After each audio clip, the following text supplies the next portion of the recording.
Let's go back out to the callers. Let's go to Carl in Reno. Go ahead, Carl. Hey, Owen, what's going on? Would you say this election has brought you closer to God, distanced you from God, or indifferent?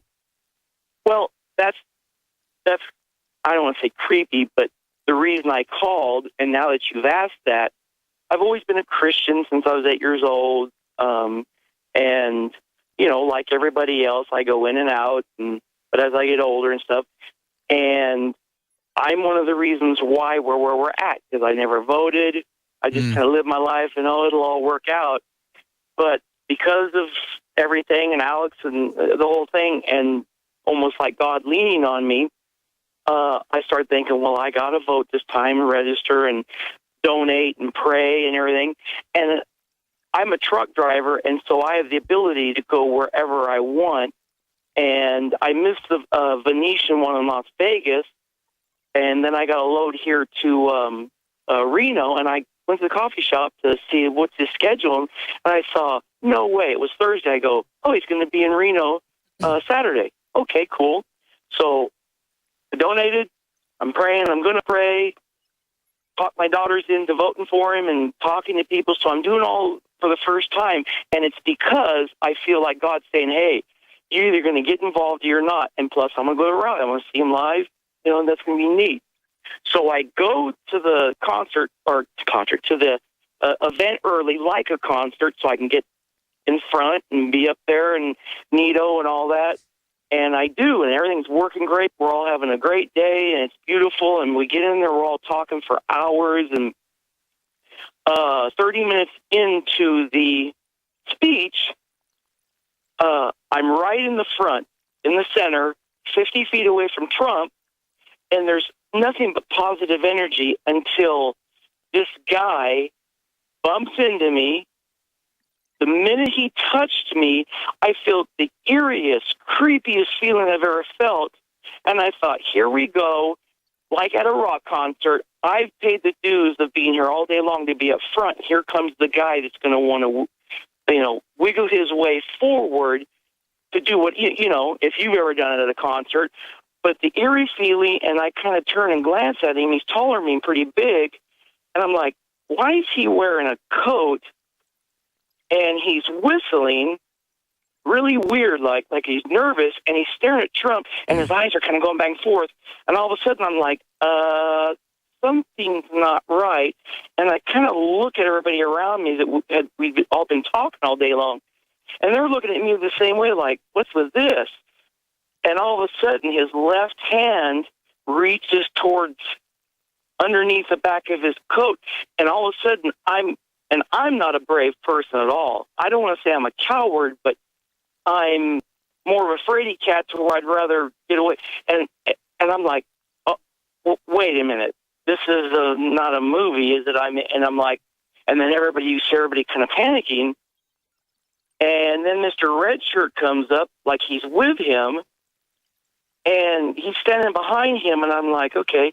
And by the way, this is all happening within seconds, but of course, as I'm explaining it, it sounds like it's longer. And he finally finds his spot, and he's dead still stare at Trump. And I'm like, there's something wrong here, and everybody around me is doing the same. You feel this tension.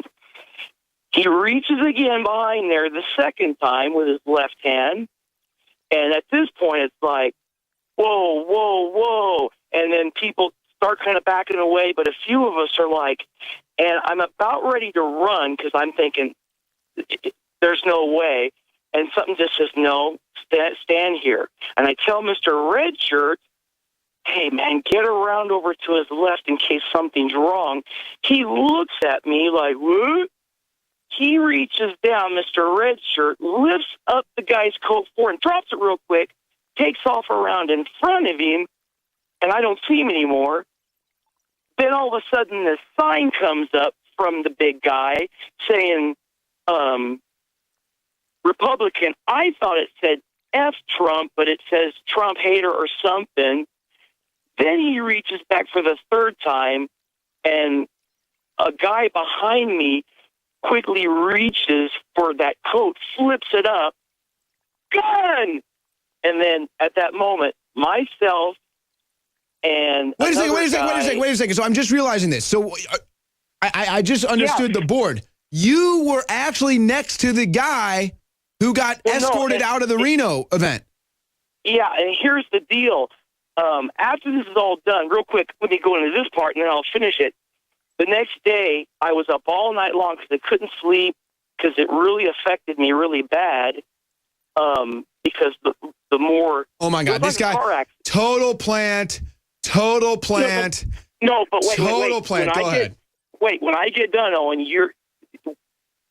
I don't know if you guys want to record it, and then we'll talk, because I've already left a message on Alex thing. No one called me, and Roger Stone. I've never done this before, and I didn't know if I knew. No one's called me. And the irony, the next day, I'm kind of rewatching you and Joe Biggs. It's already the next day, but it's live in your world that night, and you're both going, if anybody was a witness, I'm thinking to myself next day, yeah. What do you mean witness?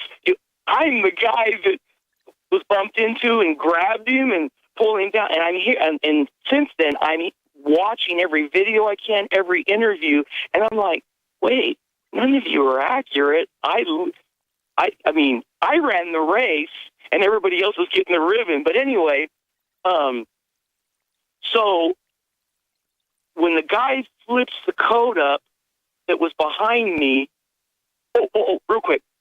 The first time I glanced down, I'm looking him up and down, I was sure I kind of saw something slightly bulging at the belt. Because remember, he's wearing like this sleeveless pleated coat indoors, and it was 65 degrees outside and 75 in there with all the bodies, which was odd. And his eyes and whistling and all this was just odd. He looked all hopped up. He looked all hopped up on drugs.